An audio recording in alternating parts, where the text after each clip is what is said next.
सुनसान हवेली का रहस्य भाग 2।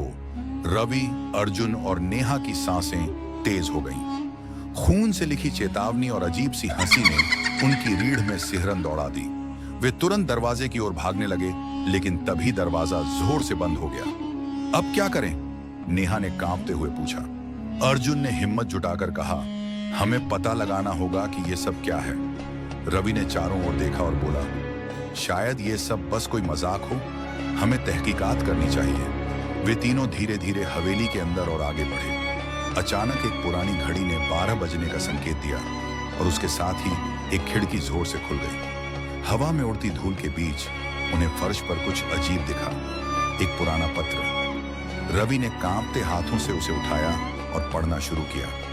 अगर यह पत्र तुम्हारे हाथ में है तो तुम भी उसी रहस्य के करीब आ चुके हो जिससे मैं भाग नहीं सका। इस हवेली में जो है वह केवल एक कहानी नहीं बल्कि एक सच्चाई है। मैं राजवीर सिंह, इस हवेली का आखिरी मालिक, इस रहस्य को हमेशा के लिए दफन करना चाहता था, लेकिन वह अब भी यही है। पत्र यहीं खत्म हो गया था, लेकिन उसके नीचे खून के धब्बे थे।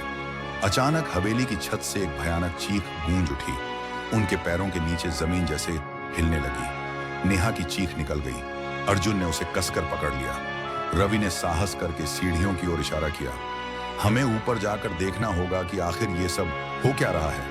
अर्जुन ने घबराकर कहा, क्या तुम पागल हो? हमें यहां से निकल जाना चाहिए। लेकिन रवि बिना सुने ही आगे बढ़ गया। मजबूरी में अर्जुन और नेहा को भी उसके पीछे जाना पड़ा। जैसे ही वे पहली मंजिल पर पहुंचे, एक पुराना कमरा दिखा। दरवाजा आधा खुला था और भीतर से मोमबत्तियों की हल्की रोशनी आ रही थी। उन्होंने अंदर झांका।